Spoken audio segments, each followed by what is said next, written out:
I have never seen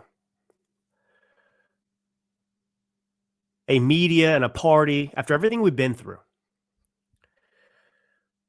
that is so despicable, so hell-bent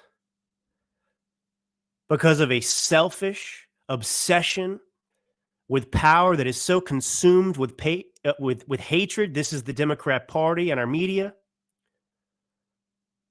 that they would put American lives, this country's very survival, at risk like they are. You've got the biggest scandal in Minnesota's history, one of the biggest scandals in modern American history, in the $1 billion in fraud. $1 billion stolen from the American taxpayer in Minnesota by Somalian immigrants running a not even elaborate, an embarrassing, pathetic, obvious scam on the state with COVID funds. $1 billion we're talking about. And the mainstream media won't even cover it. They won't even touch it because Tim Walz is a Democrat. And meanwhile, we have to listen to a constant barrage, a constant drumbeat of faux scandals, irrational opposition, made up stories against Trump every single day. And somehow, the Democrat voter, many of them, most of them, the left, I mean, I have never seen a group of people that is so eager to be lied to in my life. I've never seen a group of people that, I mean, it is Stockholm syndrome, being beaten over and over again, lied to over and over again, and they still keep drinking from that trough of bullshit. What happened to Epstein, by the way? Where'd that story go? The media simply exists to generate constant hatred and outrage towards this administration, a duly elected president. And I mean, this Democrat Party is just completely incapable. They just refuse to accept Donald Trump's presidency. They are exactly what they have accused other people of being in this country for the last nearly a decade. We're getting close to a decade of this, folks. Has the country gotten better? I mean, I don't intend to spend the whole show talking about this, but I mean, I just am an expert on the subject. I've got a second book coming out after my Charlie Kirk book, and I think March we're going to publish it about the Trump-Russia collusion hoax. But I mean, folks, we had Trump-Russia collusion, which we knew was a hoax. It was never true. There was never a shred of evidence. It was invented, fabricated by the Clinton crime campaign. And then Obama elevated it to a soft coup after Trump won the election. I mean, they invented Trump-Russia collusion to distract from the Hillary Clinton email scandal and to vilify Donald Trump to try and help Hillary Clinton win the election. He won the election. And then they kept going with it. And Trump's first administration was bogged down in this horse crap. They stole the 2020 election. We can say that without a doubt. Trump keeps fighting. He runs for re-election. He wins again. And they have to keep going like this. They cannot accept the election results. Folks, you should never miss a Drew Allen show. But today is a show that you absolutely can't miss, shouldn't miss, don't want to miss, because to honor the GOAT, Rush Limbaugh, I will make the complex understandable today as it relates to the color revolution. Are we experiencing a color revolution? Is that what the Democrats are up to? I'll answer that. I will explain how that relates to the media's concerted effort now to go after Pete Hegseth, the next escalation, because the previous attempt to undermine the country backfired spectacularly, is the Seditious Six released their video attacking Trump and suggesting that he was giving illegal orders and that the military should not obey. And they couldn't name a single illegal order. So now they're trying to create and invent an illegal order.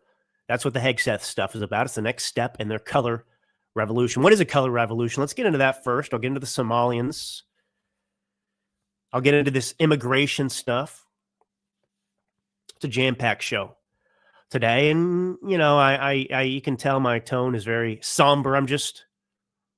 We're in a dangerous situation. And we're in a dangerous situation, not because of anything that Trump has done, but because of the media and the left's Trump derangement syndrome. So, you know, a color revolution is not a military coup, right? You're not going in with tanks. You know, generals aren't seizing TV stations, and they don't need to because the deep state already controls those mechanisms anyway. They don't control the military, but they want to control the military too. They want to make the military pledge their allegiance to a bunch of scumbags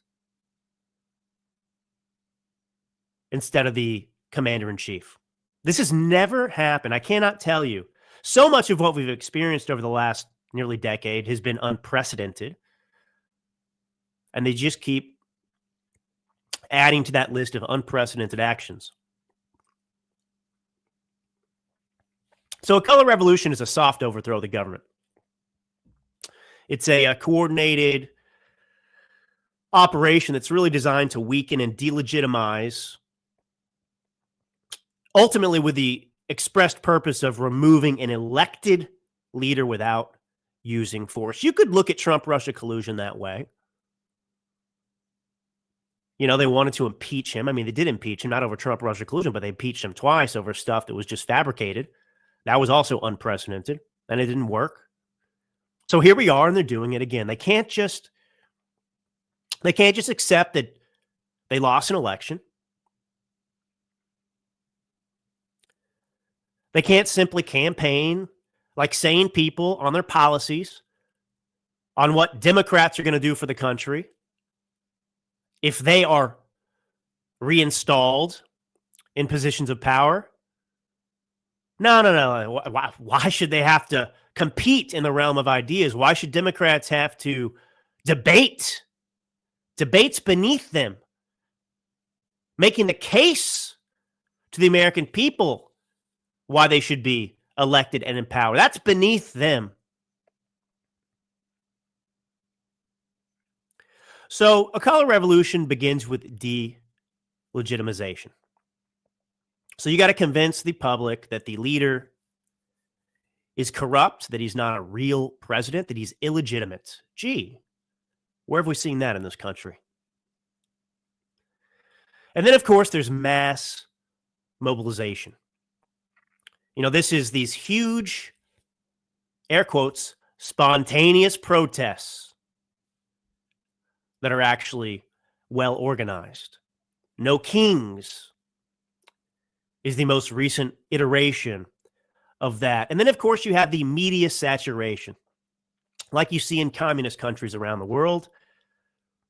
Every single mainstream media outlet, drive-by media outlets, pushing the exact same propaganda about the leader being dangerous, being unstable. Oh, where have we heard this? But is this happening in the United States? No, not here.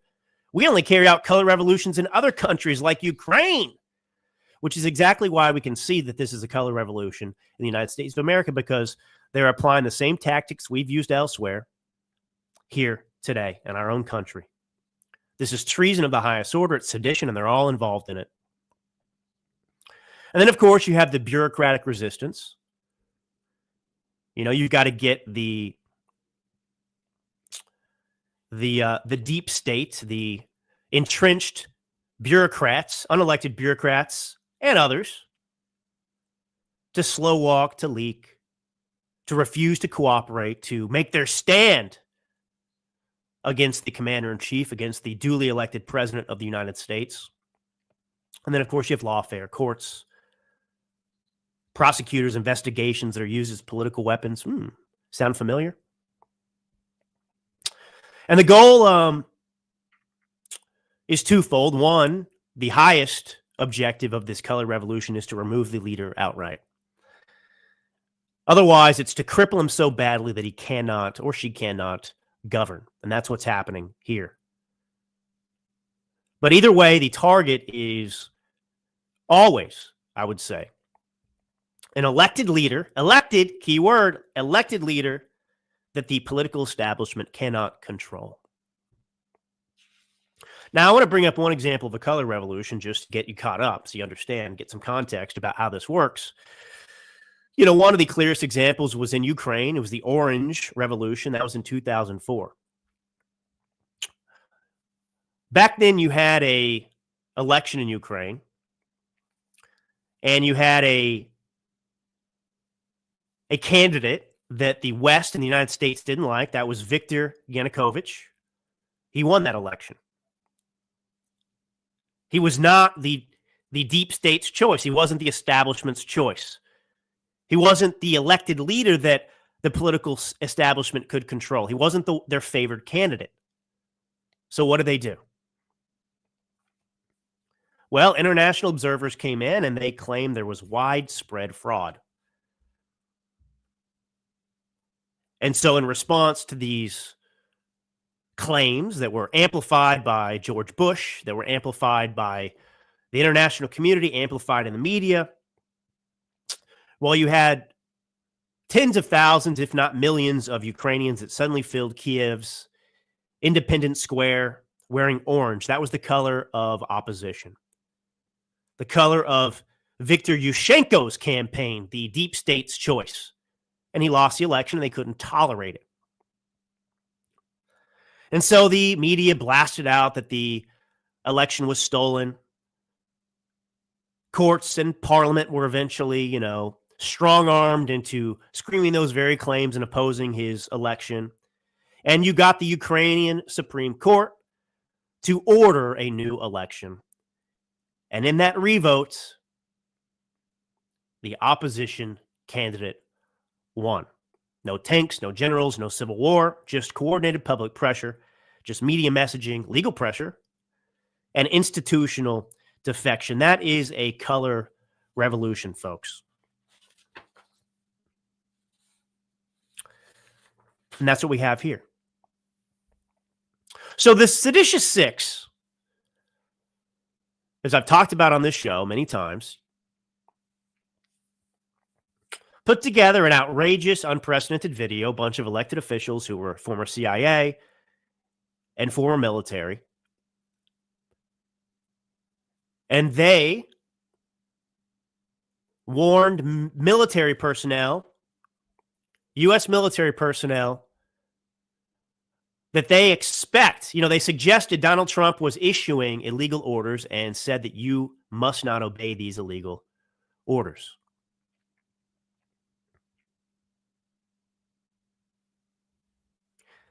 Now, you might remember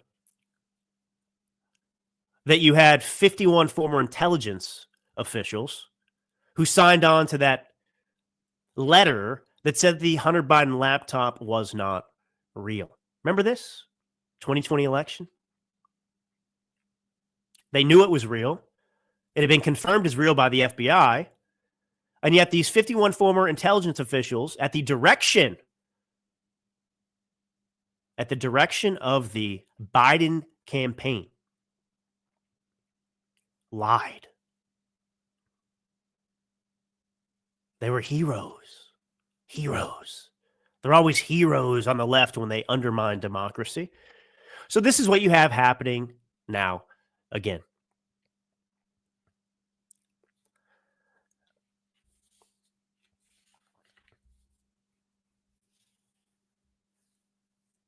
I mean, imagine, folks, the danger this puts our country in. When you have corrupt Democrats who put power above principle, who are trying to sow discord in our military. Look at the threats around us. We are not living in a safe age. God bless Donald Trump and all that he's doing. He's dealing with the threats that the Democrats and Republicans over a long time have ignored, the threat of China being the preeminent threat that we face. He's dealing with the Middle East.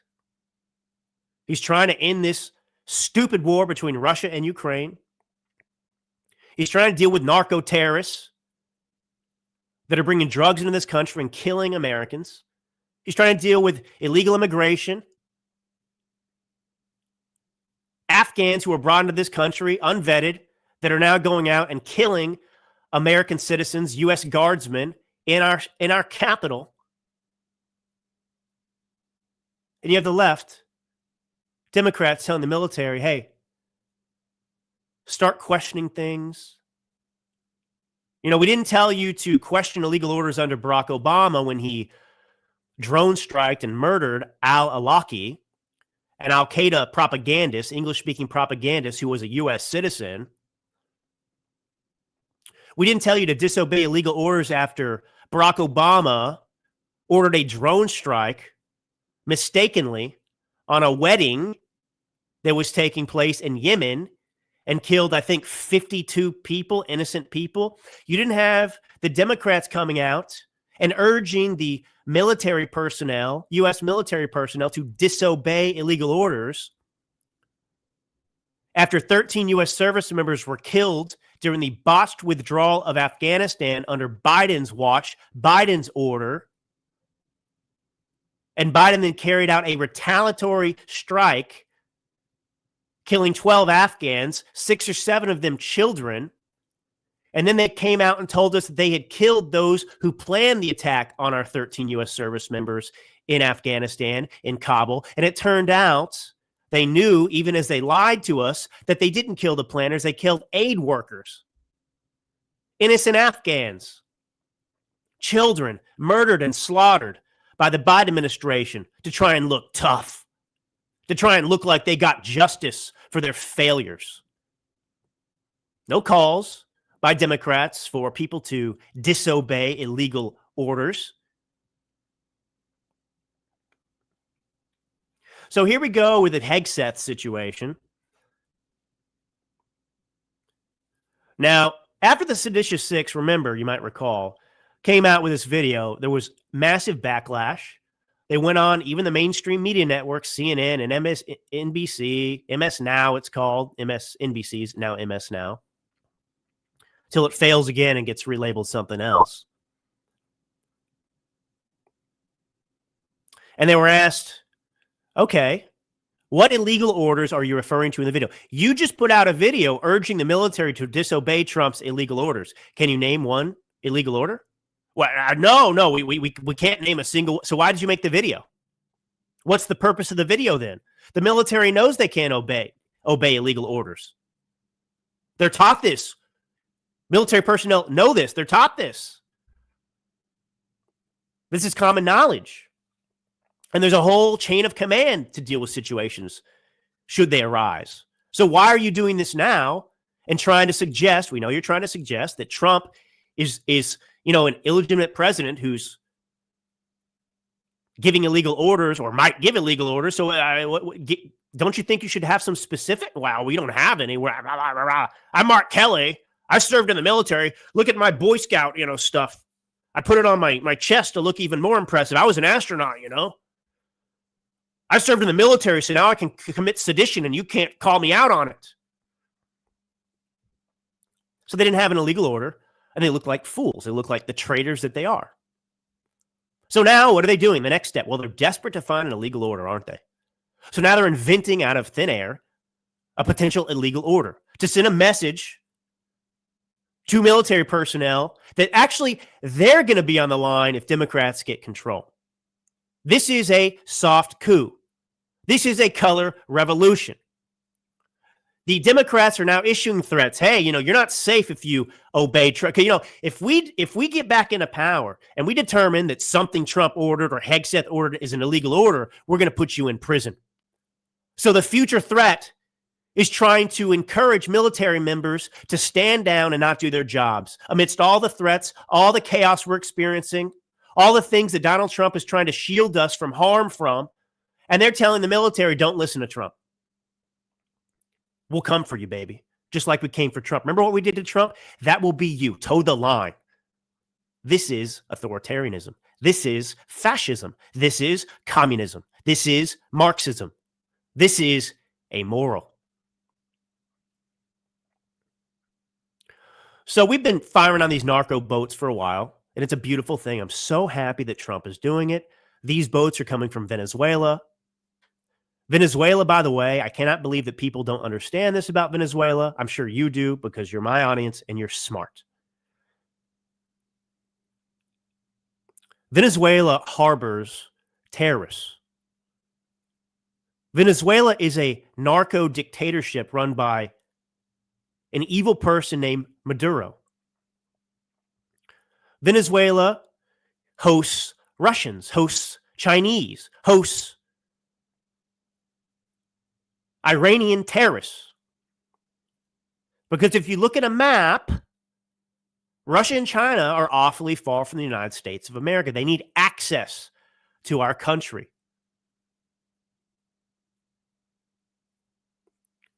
And so Venezuela is a great southern home base that gives them access to Mexico. It's not far from Puerto Rico. It's not even that far from Florida. But it's an access point to our southern border. And Venezuela has been sending their criminals, releasing them and sending them into our country. And they did this under the Biden regime, which was treason in itself. All the people they imported, 10 million plus. And by the way, all those people got Social Security numbers. They were rushing to give all these illegals Social Security numbers because if you have a Social Security number, you can get into the voting system and steal our benefits. Folks, this party, the Democrat Party, hates you. Even if you're a Democrat, they hate you so much. They care nothing about you. What they care about is the imported third world voters that they intend to replace you with. Because guess what happens when you live under Democrat policies? Your life gets worse. You face danger. You lose your country. And the Democrats eventually are going to lose that vote. And so they have to import voters to replace you. Their policies aren't intended to help you. Their policies are intended to import voters from third world countries who come here with no demand that they assimilate. The only demand is that they vote Democrat, are loyal to Democrats, and in return, they will get American citizens' money, taxpayer money, our social benefit system. They will drain you, they will kick you out of your house and put an illegal in there in your place and call it humanitarian.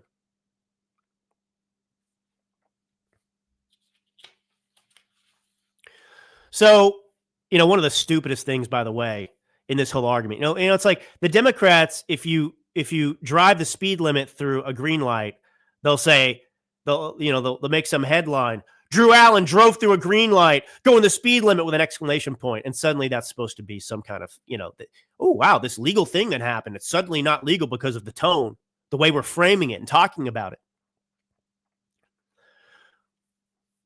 So, we just struck another narco terrorist boat in the Caribbean. And guess what? We hit it twice because we didn't kill them all the first time. And you read these reports, and it's amazing to watch how stupid the reporting is, how stupid the media and the Democrats think that you are. So the first strike, you're targeting narco terrorists. But if there are survivors, suddenly they become, stranded passengers. This is what they're calling them, stranded passengers. By the way, there's nothing illegal. I mean, it's like you have a strike of al-Qaeda terrorists in the Middle East. You only get one shot. They're terrorists for the first shot, but if you miss and you fire again, then they're suddenly good people, not terrorists. I mean, this is the logic they want you to believe. Anyway, it's amazing because the New York Times actually corrected the Washington Post reporting, which was to blame this on Hegseth. I mean, this whole thing is a non-scandal wrapped in a non-scandal. So Hegseth gave the order for the second strike to hit the narco terrorists who survived the first strike that didn't destroy the boat and the drugs. Who cares? The point is to kill them. That's the objective. Who cares if you kill them with one strike or two? The objective is the eradication of them, which is then supposed to send a signal to other people. If you try and bring drugs into this country, you're going to die. No mercy. It's meant to be a deterrent, and it works. And so the New York Times is saying, actually, we talked to people, and the Washington Post is lying. Hegseth didn't give the order. The admiral actually gave the order. So all of this is another manufactured scandal. Manufactured scandal. But they need this to be something that is an instance, an example of what they're talking about. This is an illegal order. Now do you see what we're talking about? So now, military, stand down. You should question every order. You shouldn't listen to anything. Don't take action. See, it's happening. That's the point of this. That's the point of this. And, Rand Paul, God bless him, he's right on so many things, and he's wrong on so many things, too. He's just one of these purists. He's one of these purists. I think he's well-intentioned, but he's unrealistic, and he doesn't want to live in the real world, and he apparently doesn't understand the dire circumstances we're in. So I want to talk about this idea floating around that, Rand Paul and certainly the Democrats, this fantasy that we can, arrest these narco terrorists or should arrest these narco terrorists instead of, killing them. Like these guys are, pickpockets in Cincinnati instead of a paramilitary death squad.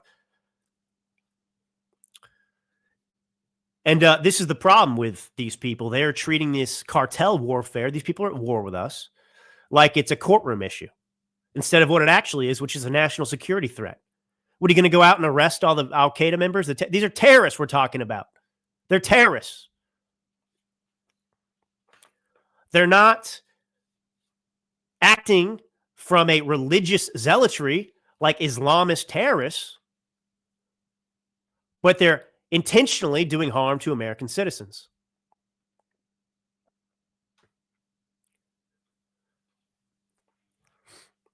You cannot arrest your way, Senator Paul, through a foreign insurgency, and that's what this is.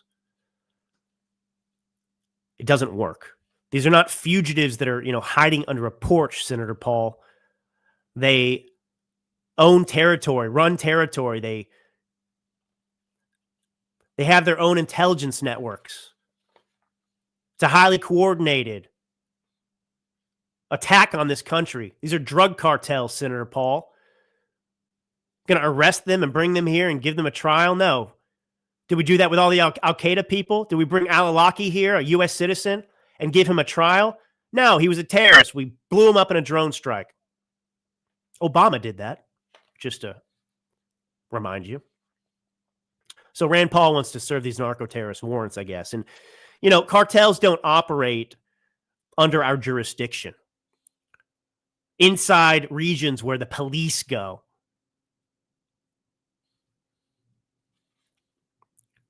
And, what we're talking about here is neutralizing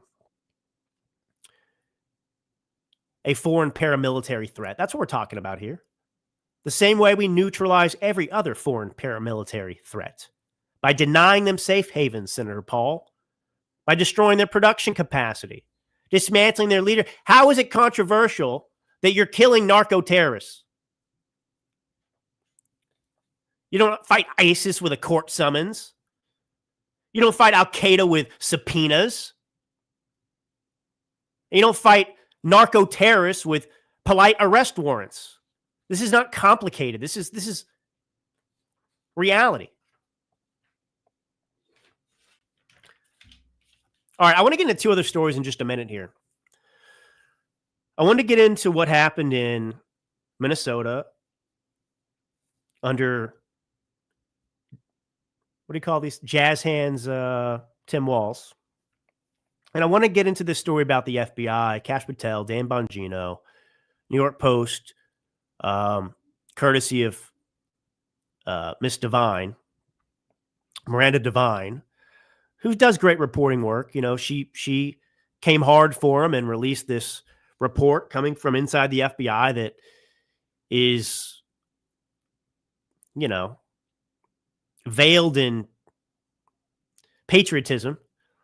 And I want to get into that as an objective way as I can. But first, every major financial collapse has been preceded by the same 7 warning signs. Before the Great Depression, before the 1970s stagflation, before the crash of 2008. Now all 7 are flashing red again for the first time in over 15 years. American Alternative Assets just released a free report called the Bellwether Signal. It breaks down each of these signals and shows how to protect your retirement before the next wave hits. In times of uncertainty, gold has always been the ultimate safe haven. It held strong in 2008. It surged during the inflation crisis of the 70s, and it remains one of the few assets not tied to political manipulation or central bank policy. Find out why central banks are buying it in record amounts and how you can too. You can call 855-803-GOLD or visit cloutgold.com to get your free copy of the Bellwether Signal.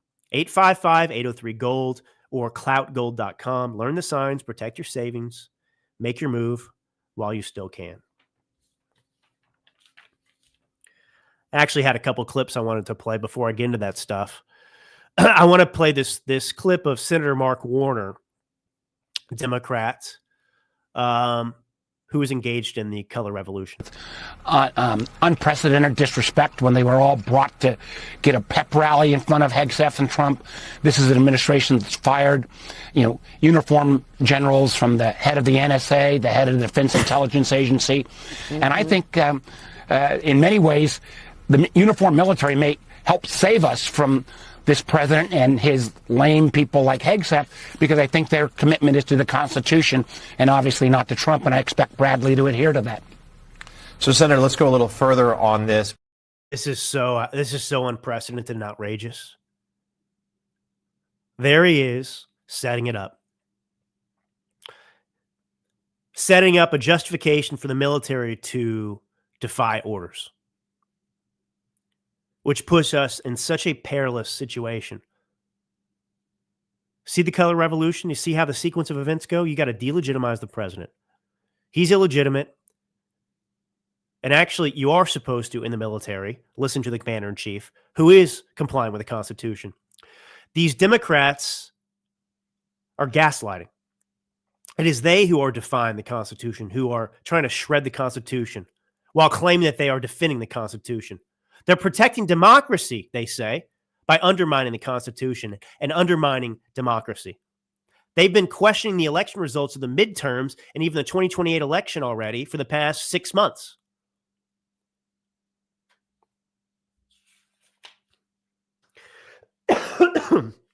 Unbelievable. All right, let me get into the FBI stuff first. I think this is an important story, and I think that we need to ground ourselves in, rational thought about this and think these issues through. So before I get into this New York Post story, which is accusing Patel and Bongino of operating a rudderless ship,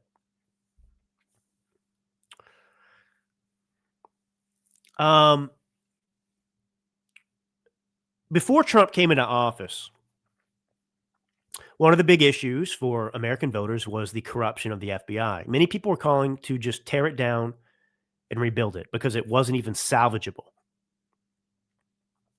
Now, no doubt the FBI has operated like a well-oiled machine that did not put the interests of the American people first. We know that it was occupied, overrun by deep state operatives, if that's what you want to call them, entrenched bureaucrats who did the bidding of corrupt officials. It is the FBI under James Comey and under the also watchful eye and direction of President Barack Obama that ordered the FBI not to look into Hillary Clinton's email scandals and pay-to-play scheme. They were ordered to stand down and make that go away, and they did. The Attorney General, Loretta Lynch, you may recall, infamously met with Bill Clinton on the tarmac at an airport in Phoenix right before Hillary Clinton met with the FBI, and then Comey came out and said, yeah, she broke a lot of laws, but we're not going to prosecute her. She's off the hook. This is the same FBI that had Russian intel that told them in advance about the Clinton plan to vilify Trump via Trump-Russia collusion. This is the same FBI that knew that there was no evidence to substantiate it because they also knew that it was a hoax to begin with. And they still chose to open Operation Crossfire Hurricane to look into Trump. This is an organization that has been corrupt for a long time. And sure, I'm sure there are many good people working for the FBI, but they do what they're told under Democrats, under the establishment. Now, I don't know if Kash Patel and Dan Bongino are the perfect people for the job. But who are the perfect people for the job? What is the job that we want Kash Patel and Dan Bongino to do? To reform the FBI? What a task. Herculean task. And this is why I tend to side with Bongino and Kash Patel on this. I have no doubt that they are in over their heads for two reasons. One, they don't have experience at the FBI. But James Comey came from the FBI, had much experience with the FBI. Of course he knew how to run a corrupt FBI. The problem is, it is a corrupt FBI. And like Trump, you're bringing in someone from the outside to try and clean it up. And you can look at Trump's first term. Many mistakes were made because he didn't come from politics. I think the same thing is true here. There are probably mistakes being made. But do the benefits outweigh the negatives? I think so. And so I'm inclined to stand behind Kash Patel and Dan Bongino because they are patriots. And I'm very forgiving as it comes to, well, they didn't work for the FBI, so of course they don't know how it runs. These people were sent in to a viper's nest. And no doubt career FBI people are looking around saying, you don't deserve this job. You don't have the experience. It's the same way people treated Trump. You're not one of us. You're not a politician. You don't belong here in Washington, D.C. Get out of here. So I see this as an attack similar to that which was mounted against Trump during his first term in particular. It's happening now too, but at the first term, it was very specific. You're an outsider. We don't want you. We can't control you. Kash Patel and Dan Bongino are in there to break things. Of course, the FBI are going to be upset by this. And so you've got a bunch of anonymous sources now that have put together a lengthy list of complaints, to try and generate pressure to oust Patel and Bongino. Patel and Bongino were sent into the FBI not to be your friend. They were sent in there to reform the FBI. And if you have somebody in there to reform it, what's going to happen? You're going to have immense pushback. You're going to have disgruntled employees. It's no different than some CEO being hired by a company to come in and fundamentally alter the culture of it. The employees get used to being on autopilot. They get their paycheck. Nobody ruffles their feathers. They treat it like a 9-to-5. They know how the system works. Everything's easy. Some CEO comes in, he says, hey, I'm changing everything. People get mad. I mean, I experienced this in retail when I worked for Marc Jacobs. And in that case, I think the CEO was an idiot, a retard, as Trump might call him, that came in, but he basically destroyed the Marc Jacobs brand. But, we've been working for the company for a long time. I had managed and opened a retail store in Milan. I'd run stores in New York City. I managed a Marc Jacobs store in West Hollywood, in Los Angeles, in California. And there was a very specific Marc Jacobs culture. And some of it was not good. It was very lenient. And we loved that about it, There was no corporate influence. We could hook up our iPods and play whatever music we wanted in the store. There were few rules. It was a culture that was loose and fun. And, people have been coming to Marc Jacobs for a long time, recognize that culture too. And many of them like that about Marc Jacobs. But this CEO came in with an idea to turn Marc Jacobs into Chanel. Marc Jacobs was funky. Grunge. That's Marc Jacobs. And this was his line, Marc Jacobs, Marc by Marc Jacobs. It was two brands. And,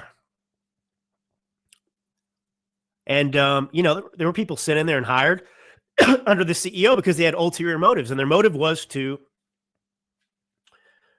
downsize Marc Jacobs effectively. He had a plan to get rid of the men's line, consolidate Marc by Marc Jacobs, which was a little bit cheaper line, and Marc Jacobs, the higher end collection line that you see the runway shows prominently featured. And none of us liked that. One guy was sent in, obviously, to just be a hammer, to come in and gut the store, gut the employees, fire people. And I watched as everyone around me was fired. I was like the last to survive. But that's what happened, and we didn't like him. That's what Kash, Patel, and Dan Bongino were sent in to do. That's the order. That's the directive that we, the American people, gave them when we elected Trump. And so I'm not surprised that career FBI officials are upset by this. This is not the world that they've come up in. It's not the world they know, but it's also a world that we don't want to live with anymore because it affects our lives. But anyway, this is a 115-page report. They describe the Patel-led FBI as a rudderless ship, all effed up. Patel is described by multiple internal sources as inexperienced. One source saying he has neither the breadth of experience nor the bearing an FBI director needs to be successful. What's a successful FBI? And by the way, I think it's absolutely a founded thing for somebody in the FBI to say, this guy, he lacks the requisite experience. Of course. He's coming in there and more than he does. But, I can look at this a different way too and say, hey, if you're in there in the FBI and you're a patriot and you understand what you've done to this American country and the American citizens under these, decades, but certainly under the last number of years. The FBI worked with Twitter when it was Twitter to suppress and censor free speech. Your FBI did that. So these are bad people that have been in the FBI. But if you're a patriot, why don't you look at Kash Patel and Dan Bongino? I'm asking you as an American, if you're in the FBI and you understand the directive that we, the people, gave Trump and this new FBI, why don't you look at Patel and Bongino as allies? Say, hey, we're all effed up. The FBI, these unnamed sources are saying, the FBI is all effed up under Patel. You were all effed up before Patel for different reasons. Maybe you worked like a well-oiled machine, but it was a well-oiled machine that was to the detriment of our Constitution and the American citizen. So why don't you cut Bongino and Patel some slack? Why don't you partner with them to help catch them up with what they need to know? Why don't you ally yourself with them to do the job that they're tasked with doing instead of resisting? That's how I see this. So I don't question that this report is accurate, but I don't agree with the complainers in the report. I'm not on their side. I am on Kash Patel's side, and I remain on Dan Bongino's side. And we live in a culture that is just so short-sighted that just doesn't believe in loyalty anymore, that is so quick to jump ship when the going gets tough. You know, Trump and Patel and Bongino, you think they're going to have everything fixed and figured out in less than a year? Give me a break. We've been dealing with this corruption our whole lives. So I'm going to stand by these guys. I love Dan Bongino. I don't know him personally, but I know where his heart's at. I know that he has sacrificed personally and professionally to go and do this job as the deputy director of the FBI. He doesn't need that. He gave up his podcast. He gave up a comfort that he was enjoying. He gave up his businesses, being hands-on with those businesses he invested in, like Rumble. He doesn't need credibility at the FBI to have a successful podcast. He already had that as a Secret Service agent, as somebody who had run for political office. This is a guy that repeatedly has sacrificed and put himself in uncomfortable situations because he genuinely loves the country. And I'm not going to throw Dan Bongino under the bus now because unnamed sources are saying, well, we don't like these guys. They don't know what they're doing. The problem is the FBI knows too well how to do what they were trained to do in the past, which is to attack us. So that's what I'll say about that. Now let's get into this. I've only got a few minutes left. Let's get into this fraud that's going on. I want to play this clip of Donald Trump. It's a minute long, minute 7 seconds long. And then I'll explain why. You know, our country's at a tipping point. We could go bad. We're at a tipping point. I don't know if people mind me saying that, but I'm saying it. We could go one way or the other. And we're going to go the wrong way if we keep taking in garbage into our country. Ilhan Omar is garbage. She's garbage. Her friends are garbage. These aren't people that work. These aren't people that say, let's go, come on, let's make this place great. These are people that do nothing but complain. They complain. And from where they came from, they got nothing. You know, they came from paradise, and they said, this isn't paradise.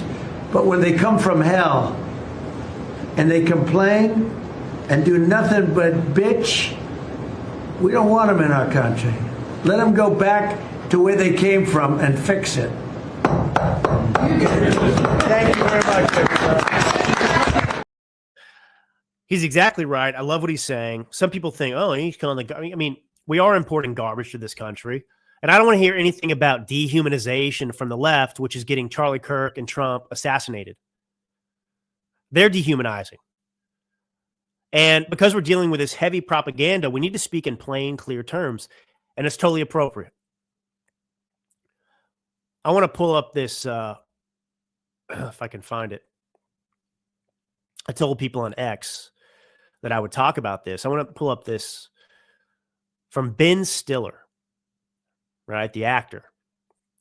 Somalis are not garbage. Immigrants and refugees from anywhere are people like you and me. They should not be demonized. This country is built on the backs of people who have come from other places. It's what our country is all about. No, immigrants and refugees are not de facto like you and me or our ancestors. Immigrants, in fact, are nothing like the people that built this country who come here to take, who come here to run scams on us and take advantage of this country. Those are not immigrants. Not all immigrants are created equal. And by the way, Ben Stiller, when have you ever defended American citizens, MAGA supporters, Trump supporters, conservatives, Republicans? When have you ever come out and said to Democrats, these are American citizens just like me? They're not deplorables. Why didn't you come out after Charlie Kirk was slaughtered and issue a statement, Ben Stiller? These people have a profound love for illegals and refugees that make no effort to assimilate into this country, but they hate American citizens themselves. They are prioritizing foreigners over Americans. They love Somalians more than conservatives. He has more compassion for a generic Somalian in Minneapolis or Minnesota than he does for Charlie Kirk, an individual who was slain by a leftist. So you've got the biggest fraud scandal in Minnesota's history to close out. One of the biggest in the entire country, as a matter of fact. And federal prosecutors are saying that fraud across Minnesota's government aid programs is totaling $1 billion, over $1 billion. And the most explosive part, of course, is that it happened under Governor Tim Walz's watch, despite him being warned and told about this. And the centerpiece of all this is a nonprofit called Feeding Our Future. And it was supposed to provide free meals to children under COVID. But instead, it was a money laundering operation. Fake meal sites claimed to be feeding thousands of kids every day, in some cases, 6,000 meals a day. And you had surveillance that showed barely anyone showing up. They submitted forged invoices, fake attendance sheets, bogus meal counts, and the state kept cutting checks with your taxpayer money, folks. Where did the money go if it didn't go to hungry kids? Well, it went to luxury cars, real estate, overseas wire transfers, private businesses. They enriched themselves. More than 78 people have been indicted. And look, this fraud extends elsewhere too. Medicaid, housing stabilization, autism services, disability care. And so Tim Walz knew about this. He was told about this because it was obvious when you're saying, I gave 6,000 meals to kids. Really? That's a lot of meals. Can we see your kitchen? Oh, there's no kitchen here? No one showed up to even pick up the meat. No one left the... That's weird. Don't you think? Well, here's the deal. Somalians were behind this who happen to have black skin. And so in this woke world of the Democrat Party, Tim Walz actually threatened the people that were reporting this. And they were told to stand down because they were racists. But here's the real reason Tim Walz took no action. Because this is an important voting block, a constituency. He didn't shut down the fraud because he was terrified of crossing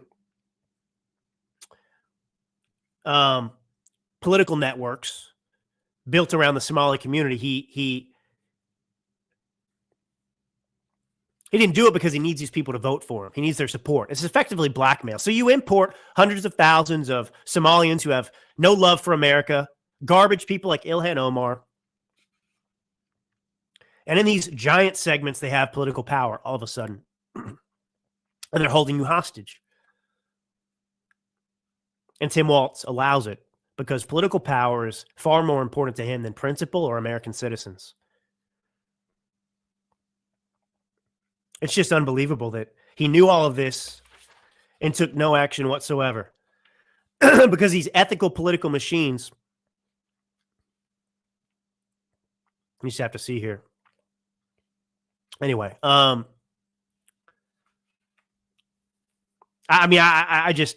and the media's not talking about any of this. They want to talk about the boats. They used to want to talk about Epstein. They won't talk about this at all. And I want to be clear about this immigration issue too. I'm sorry about the cough, folks. I've been sick the last not really sick, but whatever. I've got a tink. My throat's just been messed up. So anyway, here I am coughing. But over the last 20 years, or over the span of 20 years, I should say, somewhere between 80,000 and 100,000 Somalians, came to the United States of America. And of course, this happened in the 1990s, started in the 1990s, when Somalia collapsed in the Civil War under the Clinton administration. And we just opened our doors to all these refugees. Now, you'll notice that There are many countries neighboring Somalia, and nobody wants them. Why is it that nobody wants the Gazans? Some of you call them Palestinians. I call them the Gazans. Hamas. Nobody will take them. Egypt won't take them. No one will take them. Afghanis, no one will take them. Somalians, nobody will take them. And they tend to be Muslims. And Islam is antithetical to the West. They can't live in harmony, actually, and we're seeing that play out in other countries, and we're seeing it here. And when you bring people in these large numbers, under the guise of refugees, they're not going to assimilate. And you're giving them the ability in numbers to bring their broken system here. You're taking people from third world countries who don't know about democracy, don't know about our Constitution, and they're not taught about democracy or our Constitution. And they're coming here because they know that it's easy to exploit us because we're weak, because we pander, because the Democrat Party has put up the bat signal. You're welcome here as long as you vote Democrat. And we'll look the other way while you fleece the American taxpayer. We'll look the other way and even encourage and make sure that we take care of you with American taxpayer money. We'll give you Social Security cards. And Donald Trump said something in that clip that was interesting. I've said this for a long time. You're not actually being humanitarian by just allowing every refugee or illegal to come to this country simply because they don't like where they live. No country is as great as the United States of America. By that logic, anybody in the entire world should just have license to come here because this is a better place to live. And the longer we do that, the more it harms this country and makes this place more like the hellholes these people fled from. We had an American Revolution and shed blood to fight for our nation, to make it the most prosperous nation, the freest nation, the greatest nation in the history of mankind. These people, when you just allow them to flee their country, no longer feel any obligation to fix their own country or problems. So you never fix the root cause. You never end this endless illegal immigration. You never project our values elsewhere. Instead, you allow, it's just like Democrat voters who flee California or other failed Democrat-run states and go to a red state and then vote for Democrats. It's the same thing happening. It's locusts. The Democrats that flee blue states and go to red states are locusts. These illegals and other refugees that are fleeing other countries that suck and are coming here and then voting for policies or trying to bring Somalia to the United States of America, they're locusts as well. And that's Donald Trump's point, and he's right to say it, and we're okay to say it. We're justified in saying it. And we aren't the amoral ones. The amoral ones are the ones who allow this to persist and happen in this country. Our politicians are not elected to represent illegals and foreigners. They're represented to make this the greatest place, maintain this place as the greatest place to live, to preserve it, not to destroy it for political power. That's not the task of the Constitution. That's not the oath of office you take. Okay, I swear an allegiance to every country in the world. So I'm just over it. You know, so everyone grow a pair. Learn to speak like Trump, or at least as courageously and honestly. You can use different words if you want. But he's absolutely right. He's absolutely right. Yeah, Frank Brescia is writing on YouTube, I think from YouTube. Didn't Biden call us garbage? Yeah, this is the thing. I mean, Hillary Clinton calls us deplorables. Biden calls us the greatest threat to democracy. They call us fascists. They call us Nazis. They call us all manner of worse things than garbage. And I got to hear from Ben Stiller about how these people aren't garbage. He rushes to their defense. You know, an Afghan imported under the Biden administration without vetting kills a U.S. guardsman attacks them in Washington, D.C., murders them, and you have to listen to Democrats saying, come to the defense of the Afghans. It's unbelievable. Listen to this is beyond parody. Listen to the Minneapolis mayor, Jacob Frey. That's not American. That's not what we are about. And we're going to do right by every single person in our cities. And so, to our Somali community, Daman Shabka, Somaliyed Kunul, Minnesota, Garahan, Minneapolis. Even listen to that garbage. You're in America, and he's pandering to the Somalians. The Somalians just ripped off the American taxpayer to the tune of $1 billion just in the state alone, and he's out there speaking in Somalian to the Somalian community. You're in America. Speak English. Anyway, all right, that's all we have time for today, folks. Kind of an abrupt ending here, but God bless you all. I'm thinking about y'all often in this country. I love you all. Even the Democrats and the haters, I keep telling you, man, I love you too. I really do. And I speak for you, even if you think, that this is wrong or incorrect. I'm actually fighting for you. I'm fighting for Americans because that's who I'm loyal to. All right, folks. This is your Millennial Minister of Truth. Talk soon.